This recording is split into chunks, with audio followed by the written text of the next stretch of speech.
Dodolane kanggo daster ya kan. Turune nang kelasa gitu ya. Tembule nang omah omahe magrong-magrong. Magrong-magrong. Gitu. Nangkele macake macak gembel. Iya. Karakteristik orang Pantura itu kan pengen memperlihatkan pride-nya itu lewat status sosial yang dimunculkan kan. Betul. Yang kasat mata begitu. Mudah-mudahan warteg bisa dilibatkan juga dalam program bergizi gratis. Ngomong nggak karo Pak Presiden Ya, Pak Presiden mohon diperhatikan. Tapi 10.000 masuk, 10.000. Masih bisa, sebenarnya masih bisa. Tapi dengan eksisnya warteg, nyong tak penasaran. Sakjane kowe per hari untungnya pira?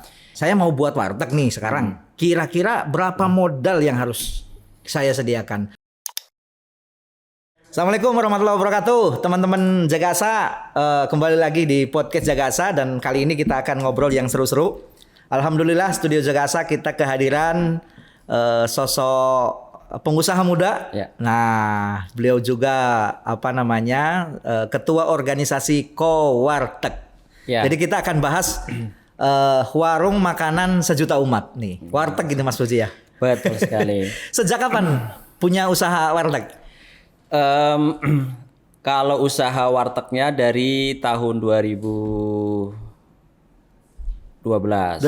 Itu merintis apa warisan orang tua? Warisan orang tua. Semenjak datang ke Jakarta, terus kemudian karena orang tua sudah tidak bisa melanjutkan, ya, akhirnya kita coba usahakan tetap berlanjut dan kita teruskan itu usaha warteg. Generasi kedua ya? Generasi kedua. Dan tadi sedikit meralat Mas Asep. Jadi kebetulan kalau saya ini yang mengorganize, yang menghimpun teman-teman di paguyuban. Jadi paguyuban. Ada paguyubannya, wartegnya. Warteg.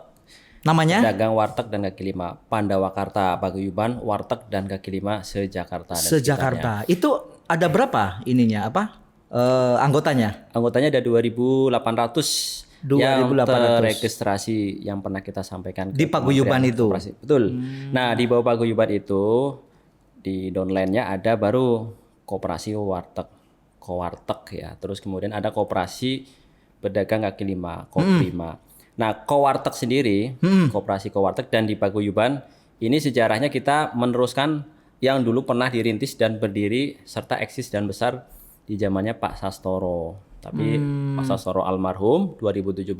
Ya. Nah, yang muda-muda merasa perlu dilanjutkan, udah ini kita dihidupkanlah organisasi. Dihidupkan lagi. Cuman karena supaya lebih ingin bergigi katanya, lebih ingin besar dan lebih fleksibel dalam bergerak, akhirnya ayo kita bikin paguyuban supaya tidak hanya mengurusi di internal warteg. Iya.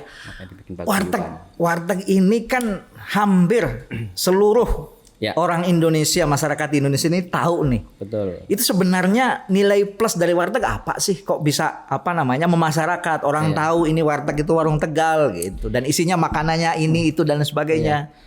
Aslinya pada baik ya, Mas Asep Karolian. Cuman mungkin bedanya warteg itu, khasnya warteg karena makanan kita murah meriah, ya kan, dianggap makanan rakyat gitu lah ya. Makanan dari rakyat. Semua segmen gitu, dari semua golongan, dari yang golongan bawah, grassroots, golongan yang masyarakat tengah, sampai golongan yang masyarakat elit juga kadang beberapa mampir ke warteg karena mungkin bukan soal tempat dan sebagainya, tapi menunya dianggap menu yang sesuai selera Indonesia.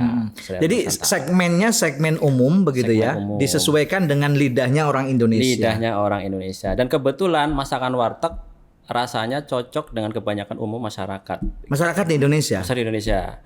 Ada kan misalnya warung makan ya dari daerah tertentu yang masakannya lebih cenderung agak manis. Agak pedas. Agak asin. Asin. Nah, kebetulan di warteg kombinasi. Ya, racikan antara asin, pedas, gurih itu ada bercampur di sana. Nah, itu dari organisasi ada standarisasinya nggak? Misalnya ini standarisasi memasak balado telur begitu, memasak orek gitu kan. Saya kenal orek itu di warteg. Di warteg ya. Terus Mas Asep asline wong Brebes. Kudune paham orek ya. Nyong tak paham orek. Cuman ketemu orek ya nang nang warteg ya. Jadi kita itu di paguyuban, di organisasi memang nggak sampai detail mengurusi bab-bab dapur ya. Lebih kepada kita bagaimana mengembangkan warteg supaya eksis di Jakarta dan kalau bisa berkembang. Apalagi di COVID kemarin ya, 2020, 21, 22 dan pasca itu, setelah itu bagaimana supaya warteg ini eksis. Apalagi kita ya kalau kata orang banyakan ya orang terpelajar bilang era disrupsi begitu, era digitalisasi. Gimana nih supaya warteg tetap eksis? Karena sekarang ada Shopee Food, ada GoFood, ada GrabFood dan sebagainya yang berplatform digital. Lah gimana nih warteg? Jangan-jangan nanti warteg sepi pembeli. Nah, akhirnya kan kita bagaimana caranya supaya warteg ini adaptif kan, supaya warteg meskipun di era disrupsi saat ini, warteg tetap bisa menjangkau konsumen-konsumen yang biasa pakai HP, smartphone untuk belanja. Berarti di online kan juga ya? Di online kan, bahkan kita sudah masuk di laman LKPP Kementerian dan itu dibantu oleh Kementerian Koperasi. Dan itu yang berperan organisasinya. Organisasi. Kita Jadi sangat membantu anggota-anggota yang mungkin ada yang gaptek, tidak tahu begitu ya? Rata-rata gaptek memang, rata-rata gaptek. Bahkan waktu kita latih, karena pelatihannya kan waktu khusus ya di hotel selama 3 hari. Ya memang kita kayak melatih dari nol Mas. Jadi mulai dari gimana caranya login gitu kan, ngetik terus caranya bikin email gimana kan untuk masuk ke login kan bikin email dulu ya. Terus nanti keluar misalkan kayak OTP macam-macam. Mas, ki pimen Mas carane. Ya memang diajari memang dari awal memang detail banget dan itu ya tantangan ya, tantangan buat kita. Tapi pengusaha-pengusaha ini bisa penyesuaian ya? Bisa, alhamdulillah bisa penyesuaian. Meskipun dari semua yang kita coba dekati pelatih tadi, nggak semuanya juga bisa terbuka atau mau karena mereka akhirnya beranggapan lah ngapain kayak gini ribet nemen lo ya kebetulan kayak biasa ya akeh sing tuku gitu laris. Cuman dia nggak berpikir bahwa ini tantangan makin berubah kan? Persaingan makin ketat ya nggak apa-apa jualan konvensional tetap melayani yang datang ke warteg tapi kan membuka pasar juga di online betul kan? Ya sedikit demi sedikit tapi lama-lama kan kita nggak tahu juga kan toh siapa tahu justru pesanan paling banyak dari online. Nah, awal munculnya pimen warteg bisa dinamai warteg, terus kemudian dia bisa eksis. Ada nggak sejarah ada kemunculan warteg itu? Sejarah warteg itu kan dari tahun 1970. Jadi siapa perintis ya? Kalau perintisnya ya generasi awal ya. Kita boleh dikatakan mungkin generasi ketiga gitu karena kita kan gen X ya, umur 1980 sekian. Jadi yang baby boomers itulah yang orang tua kita itu. Jadi awal mulanya dulu mereka merantau ke Jakarta. Orang-orang Tegal, Brebes yang di Jakarta itu awalnya ya jualan biasa begitu. Ya jualan kaki lima, makanan dan seterusnya. Cuman dilalah tadi makanan yang diracik oleh orang-orang dari kita dengan itu masyarakat. Cocok dengan masyarakat yang ada di Jakarta. Terutama saat itu kan 1970 lagi eranya pembangunan besar-besaran ya di Jakarta. Iya, betul. Di eranya Pak Harto pembangunan besar-besaran banyak proyek. Nah, dilala para pekerja proyek itu merasa kok enak ya masakannya kok sesuai ya dengan harga yang relatif terjangkau oleh mereka. Akhirnya mereka berbondong-bondong makan di masakan orang-orang kita. Nah, karena biasa adatnya orang kita kan kalau udah dagangannya rame getok tular ya. Pokoknya dagangannya rame kayak Jakarta. Melu-melu. Iya, orang pada nyoba. Akhirnya ini ya bermigrasi rame-rame. Dagangannya sama begitu. Karena mungkin masyarakat Tegal di Brebes begitu datang yang warungan-warungan itu pengen punya semacam nama khusus lah gitu. Enggak sekedar jualan akhirnya diarani warung Tegal gitu. Warung Tegal yang memang asalnya dari sana ya. Dari para orang-orang yang berangkat dari kebanyakan Sidakaton, Sidapurna, Jabawan itu. Oh iya ya itu kampung wartegnya. Itu memang kampung warteg perintis pertama warteg memang orang-orang situ. Nyong sering lewat toh. Umay apik-apik gue. Memang umay apik-apik. Jadi banyak orang akhirnya juga kecelek wong dodolan warteg kayongan rekasan di Jakarta. Jebule nang omah umahe magrong-magrong. Nang kene macake macak gembel. Iya. Di Jakarta dodolane kanggo daster ya kan. daster. Turune nang kelasa gitu ya. Terus ya rekasa lah kayak motornya motor sing motor off-road ya. Motor butut. Sing knalpot pada bolong-bolong Iya, bolong-bolong. belanja. Tapi siapa ngira begitu pulang ke rumah punya mobil misalkan Iya, rumahnya bertingkat gitu. Sudah haji pula kan gitu. Sudah haji, Tapi rata-rata banyak perlu yang haji. masyarakat ketahui bahwa betul memang fenomena masyarakat warteg itu hidupnya boleh dikatakan relatif sejahtera ketika di Sejahtera rumah. ya.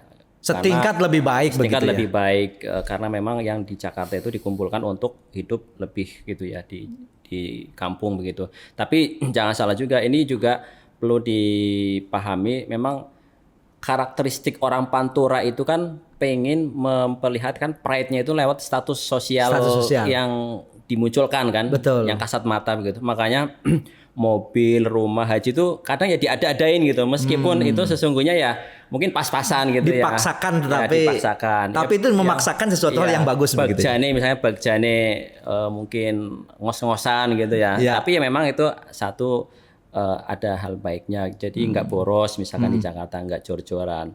Tapi menurut saya sih ini akhirnya kita harus berbicara jangka panjang ya. Orang warteg jangan investasi di masalah yang begituan. Rumah dibagusin, mobil, haji dan lain-lain.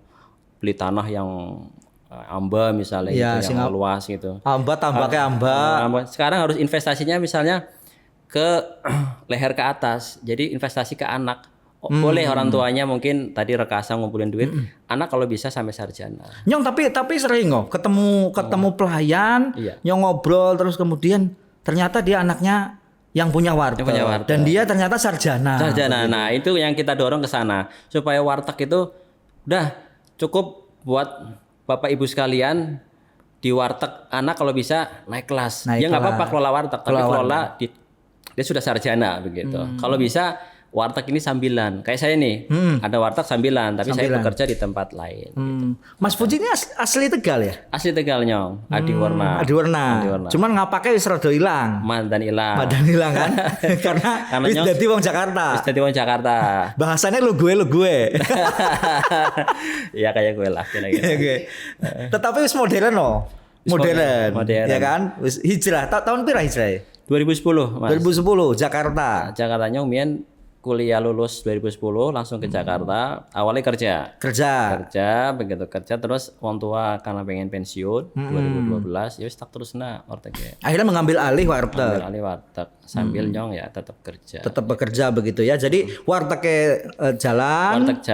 Kemudian pekerjaan kita yang lain juga jalan. Tetap jalan juga. Nah, dari sisi pemberdayaan tadi ada 28.000 anggota begitu ya. Itu kalau rata-rata mempekerjakan berapa itu warteg itu?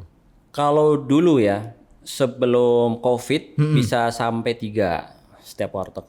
3 pekerja. Ya, rata-rata sih 2, tapi sampai 3, 4 bahkan lebih. Tapi kalau sekarang setelah pandemi Covid terakhir 2022 ya efeknya cukup luar biasa. Itu sekarang paling mempekerjakan 1-2 itu paling top lah, warteg sekarang mempekerjakan 2 orang. Kenapa sekarang berkurang? Karena memang satu kompetitornya banyak Mas Asep. Jadi kompetitor warteg ini sekarang banyak warung-warung online itu loh. Ya, belum yang branded yang sudah ada nasi padang, warung Sunda. Kayak gue saya omset warteg kalau untuk hitungan untung udah mulai berkurang karena belanja sekarang mahal, serba mahal. Sembako larang ya, makin naik, minyak, beras, telur kan naik terus. Sedangkan konsumen harganya pengen murah tetap pengen murah. Ditundak mas titik B, wong kayangan mandan protesnya sih nggak ngomong tapi pindah ke warung lain. Jadi kan akhirnya mikir kan wong kan naiknya harga. Terus di samping itu kontrakan sekarang mahal-mahal. Karena tadi orang beranggapan wah wong warteg wongnya ternyata mampu-mampu. Sugi-sugi pas balik kok rumahnya gede-gede gaji pada. Akhirnya kan orang beranggapan karena warteg mampu kontrakan dilarang gitu. Nah itu yang akhirnya menjadikan omset warteg itu secara ini ya berangsur turun. Akhirnya ya tadi nguranginnya di karyawan itu dikurangi gitu. Nah, seiring perjalanan hari ini warteg yang bisa eksis begitu ya dari generasi ke generasi, kira-kira ke depan dengan ada persaingan begitu ya. Inovasi-inovasi apa yang dari organisasi yang di Kalau kita gini Mas Asep, kita nggak bisa lari dari tantangan zaman ya. Kita sudah berhadapan dengan era digital gitu loh. Iya, iya. Kalau katanya orang-orang terpelajar kan disrupsi gitu. Jadi gimana caranya kita menghadapi era ini dengan tangan terbuka dan keadaan siap begitu. Makanya kita intens itu kerjasama dengan Kementerian Koperasi UKM di tahun 2021, 22, 23. Puncaknya ya kita alhamdulillah dipercaya presiden kan. Diundang ke istana saat itu. Warteg diundang? Ya, paguyuban warteg diundang. Hebat nemen ya. Alhamdulillah itu membicarakan penanggulangan COVID. Itu tahun 2022. Saya masih pas lagi ganas-ganasnya ya. Lagi ganas 2022 bulan November kita diundang Pak Presiden membicarakan bagaimana nih penanggulangan UMKM. Kira-kira apa yang paling mungkin strategi pendekatannya begitu. Karena supaya warung tetap eksis tapi COVID juga terkendali. Karena kan waktu itu ada PSBB. Betul, ya kan? betul. Orang tidak bisa berseliweran seenak hati begitu kan. Iya, dan kadang kalau di warung ya sembarangan gitu ya. Sembarangan. Orang ketemu, Iya kayak berdekatan. ya kayak gue lah, arena warung emang bebas gitu Bebas ya. Bebas pas. Nah akhirnya kita kerjasama dengan itu tadi kementerian, terus dengan Kementerian BUMN kita punya program namanya Jaring Pengaman Sosial. Jadi kementerian belanja konsumsi ke kita, ke warteg. Terserah kementerian mau buat apa pegawainya atau mau di misalkan masyarakat yang terdampak COVID waktu itu ya pas COVID terserah. Yang penting belanjanya ke kita. Terus dengan swasta kita juga. Akhirnya alhamdulillah berbondong-bondong tuh banyak dari kementerian, dari swasta juga, terus dari Basnas ada program waktu itu 1 juta piring. Alhamdulillah akhirnya kan waktu terbantu itu. Terbantu dan itu karena ada posisi organisasi ya. Ada organisasi kita sehingga yang sangat-sangat membantu begitu. Sangat membantu. Makanya ini program Pak Prabowo dengan makan bergizi gratis yang awalnya dicetuskan 15.000 warteg itu panganannya maksudnya yang biasa dikerjakan kemarin kan gitu. Mau berapa porsi pun siap kan gitu. Ngomong-ngomong dapat proyeknya nggak nih? Ya kebetulan belum. Karena memang standarnya dari kementerian katanya Prabowo dan kementerian katanya dapurnya harus 700 meter persegi. Sekurang-kurangnya 250 dan warteg kemana? Warteg mana ada? Wartegnya kecil-kecil di gang-gang gitu ya? Iya, yang ada luasnya warteg aja 200 meter. Ya gimana dapurnya kan gitu. Dapurnya warteg rata-rata 50, paling besar ya 100 meter. Akhirnya nggak memenuhi standar. Kalaupun kita dapat kebagian ya akhirnya kita sub aja. Misalkan dari vendor, dari catering dapat disupkan ke warteg. Akhirnya ya mungkin jatuhnya harganya beda kan gitu. Karena kita yang tapi 10.000 masuk, 10.000. Masih bisa, 10.000 masih bisa. Tapi kan harus bicara standarnya dari pemerintahan mau seperti apa. Pas gandok tok misalnya kan. Gandok tok ya bisa kan gitu 10.000. Anak sayure gue ya. Anak sayur, orek. Sayur. Ya sayurnya nanti dibuat sedikit-sedikit yang penting ada sayur misalnya. Kombinasi ya. Kombinasi. Nasinya juga nggak usah banyak-banyak, porsinya juga buat anak kan. Betul. Misalnya porsinya nasi sakepel gitu. Biasa warteg kan telung kepel, patang kepel. Iya. Ya kan? Kadang kalau saya pesen itu nasinya penuh. Penuh banyak ya. Kalau pesen separuh aja kita bisa terlalu banyak begitu. Banyak, benar. Tapi ya ini mudah-mudahan lah ini yang nonton dari siapapun, mudah-mudahan warteg bisa dilibatkan juga dalam program bergizi gratis. Ngomong kalau Pak Presiden Ya, Pak Presiden mohon diperhatikan karena kebetulan warteg kemarin juga banyak yang mendukung Bapak gitu ya. Oh iya ya. Sesuai UMKM dan seterusnya banyak yang mendukung ke Bapak begitu. Bahkan saya menulis secara khusus program bergizi gratis Pak Prabowo sampai kita ketemu hitungan angka 15.000 waktu itu ya karena awalnya kan 15.000 itu angka ideal yang bisa berjalan selama setahun untuk menjangkau hitungan kita 3,8 juta anak selama setahun. Waktu itu kita udah hitung. Iya. Ya kita hitung sama dengan lembaga yang kredibel juga. Ya semoga aja nanti dengan podcast ini jadi viral. Orang-orang warteg pelanggannya nonton podcastnya, Pak Presiden nonton percakapan kita. Mudah-mudahan warteg dilibatkan dalam program makan bergizi gratis kan begitu. Diamini baik. Siapa ngerti ya rezeki deh Mas Puji. Tapi nyong kan orang dua wartegnya. Kalau kita rezekinya ini ya para warga yang mengelola warteg. Mudah-mudahan dengan kesempatan ini mereka mendapatkan. Tapi dengan eksisnya warteg, nyong tak penasaran. Sakjane kowe per hari untungnya pira? Sebenarnya kalau yang sekarang ini untungnya warteg itu persentasenya sekitar 20%. Paling bagus banget itu 25%. 25%. Jadi kalau 20%, rata-rata omset warteg sekarang ya paling 1,5 juta, 2 juta. Kalau dulu sebelum Covid, bahkan dulu lagi di tahun 2000-an ya, 2000 awal sampai 2015-an gitu.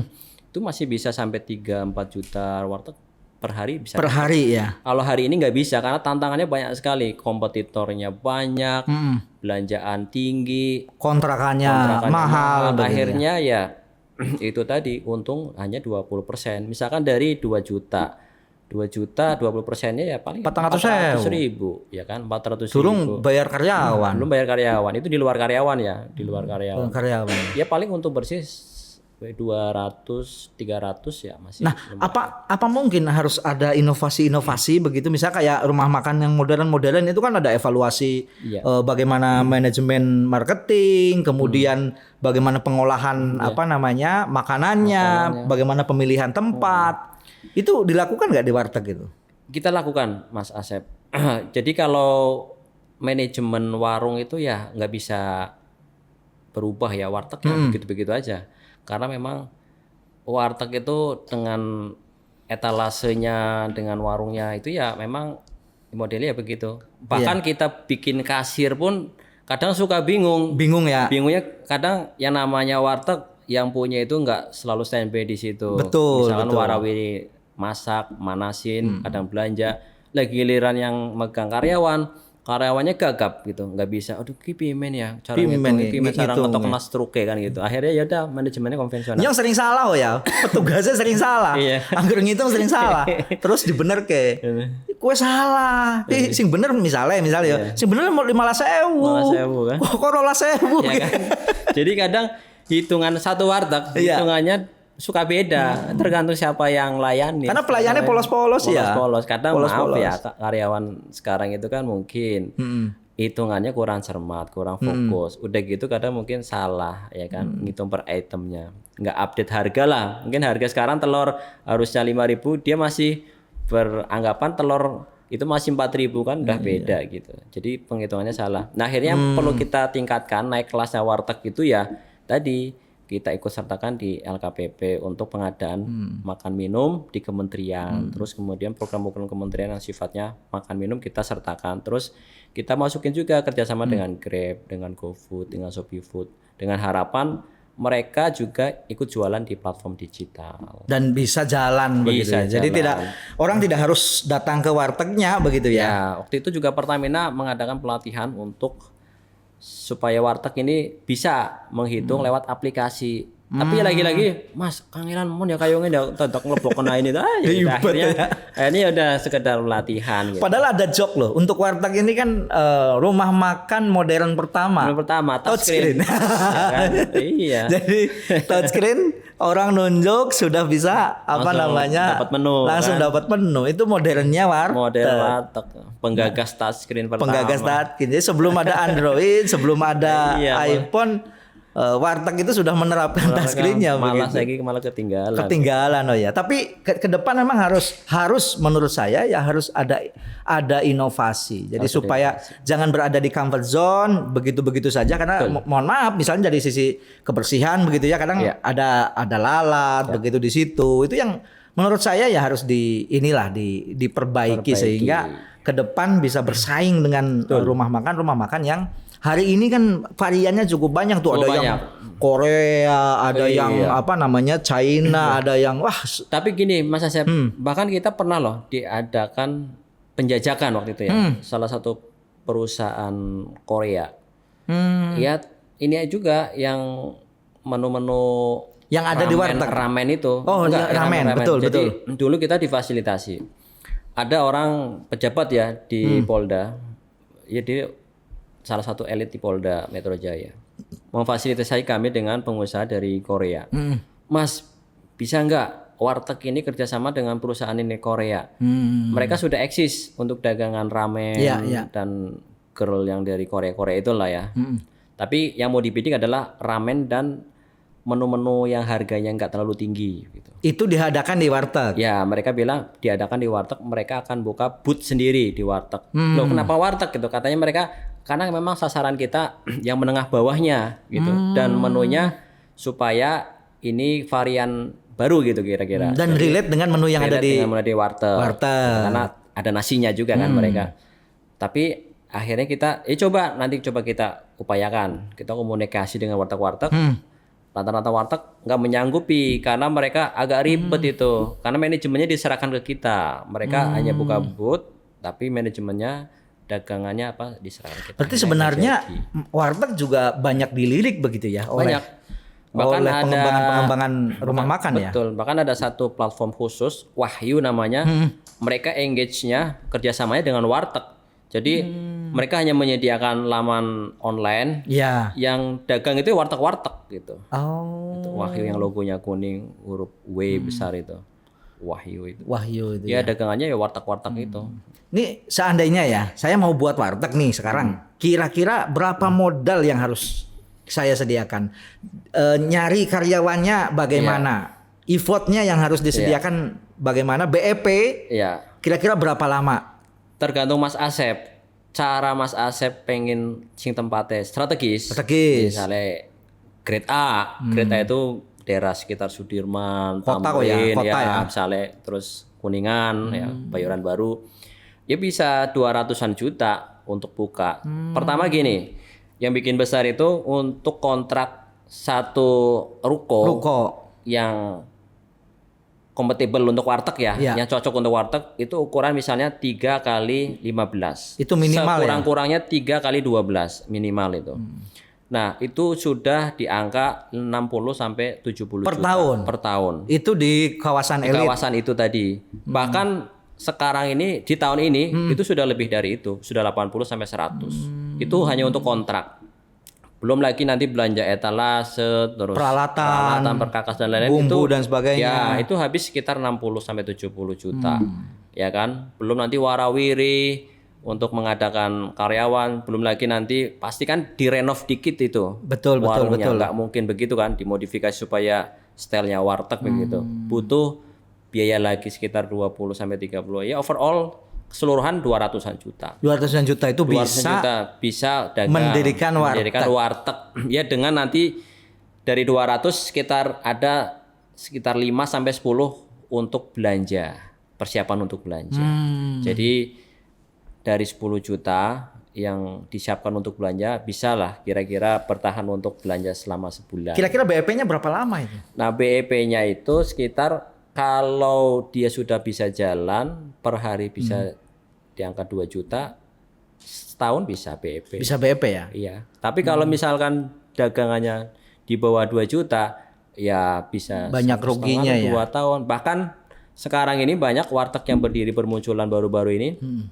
Karena tidak BEP, mereka sudah nggak sanggup memperpanjang kontrakan, ya gulung tikar tutup. Tikar, ya? Iya. Baru berdiri setahun, 2 tahun tutup. Bahkan ada yang franchise itu ya?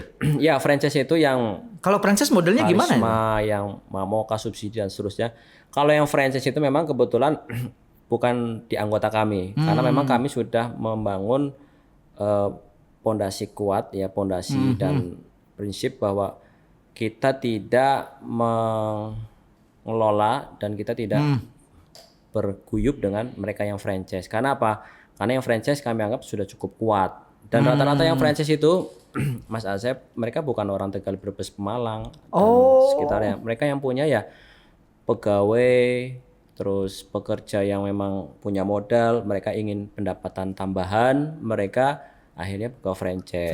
Memang yang lola franchise, pengurusnya orang-orang dari pegawai-pegawainya dari Tegal, Brebes, Pemalang. Tegal, Brebes, Pemalang. Jadi ini perlu diketahui nih sama teman-teman di podcast JA Podcast bahwa pemilik warteg, pegawai warteg, meskipun namanya warung Tegal, itu tidak semata-mata orang Tegal. Nah, jadi ada orang Brebes nih. Ini saya ini orang Brebes nih. Jadi harus diakui ada orang Brebes, ada orang Tegal, bahkan ada orang Pemalang begitu Pemalang, benar. Nah, dan itu satu brand namanya memang Warung Tegal begitu. Makanya di akta kita itu pendirian paguyuban ini adalah rumpun karena bukan Tegal aja. Karena bukan saja. Tegal. Iya, jadi Tegal, Brebes, Pemalang, Pekalongan bahkan masuk di situ. Dan memang faktanya memang warteg ada orang-orang yang tadi. Dan daerah ini sebenarnya kalau dari sisi kultur kan satu kultur ya. Satu kultur. Ngapaknya pada. Ya kan? Masakannya juga mirip-mirip. Mirip-mirip gitu kan. Terus wajah-wajah wong-wongnya ya pada gitu pada kan. baik ya. Pendekatan apa kulturnya mirip-mirip lah pada. Mirip-mirip. Jadi akhirnya kita bikin tadi rumpun. Bahasanya rumpun Ya, rumpun Pantura, Tegal, Brebes, Pemalang. Tegal, Brebes, Pemalang. Pekalongan. Meskipun Pekalongan dari sisi bahasa sudah agak beda. Sudah agak beda. Ngapaknya beda, gitu kan. Tapi kalau yang Bergase, Brebes, Tegal, Slawi, sedikit Pemalang itu ya. Madan Pada lah ya. Madan Pada, benar. Lah, Mas Puji, Ya. seiring terkenalnya warteg ya. Kayak mesti kan anak preman, Ya. sing jaluk-jaluk, kemudian mungkin anak pejabat. Ya. Sing oknum-oknum Ya. jaluk Pungli-pungli lah ya. pungli lah, Ya, setoran lah. Kui pernah anak cerita apa beli? Ya, anak kasusnya akeh. Makanya di paguyuban kita itu salah satu dewan pengawasnya adalah orang dari tingkat dari Polri. Oh, ada jadi Brigjen, ada Kombes dalam rangka tadi kalau ada anggota itu orang Brebes Tegal. Oh, anak sing jadi Jenderal, pejabat. pejabat ya. Wah, hebat Brigjen teman. Wahab, terus ada Kombes Kasero dan lain sebagainya. Jadi dalam rangka mengamankan anggota kita atau yang bukan anggota warteg yang bisa kita jangkau manakala ada kasus kejahatan atau keamanan. Jadi yang sering kita temukan itu misalnya pencurian. Pencurian kalau tidak terdeteksi siapa pencuri ya kita udah, kalau yang punya ikhlas ya sudah. Tapi kalau ternyata tertangkap CCTV ya kita proses. Atau kayak kejadian misalkan dulu di daerah Payoran Baru ya. Ada pemalakan, mau terekam kan yang malak itu. Anak CCTV-nya ya. CCTV-nya ngawut celurit kan waktu nodong jaluk duit. Ya udah kita proses itu. Tangkap gitu. Nah, kalau dari sisi bentuk kelembagaannya, misalnya dibuat CV atau apa, atau dia hanya warung-warung biasa saja? Warung biasa.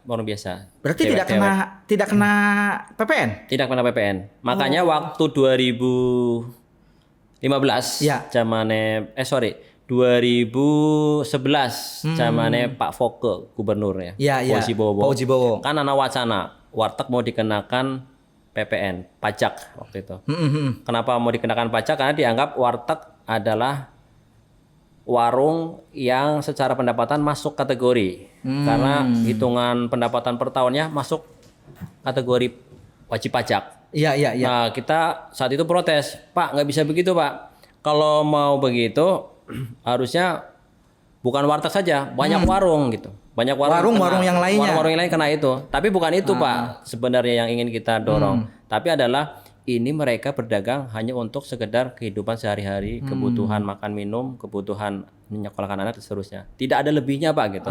Kalaupun pendapatan mereka besar, ya omset, tapi begitu hitungan bersih nggak seberapa gitu. Ya ada lebih-lebihnya. Itu kan yang kecil-kecil, Mas. Yang kecil-kecil. Sing cilik ya iya. Kan ana sing gede gue. Ana sing gede. Nah, kowe masuk kategori restoran.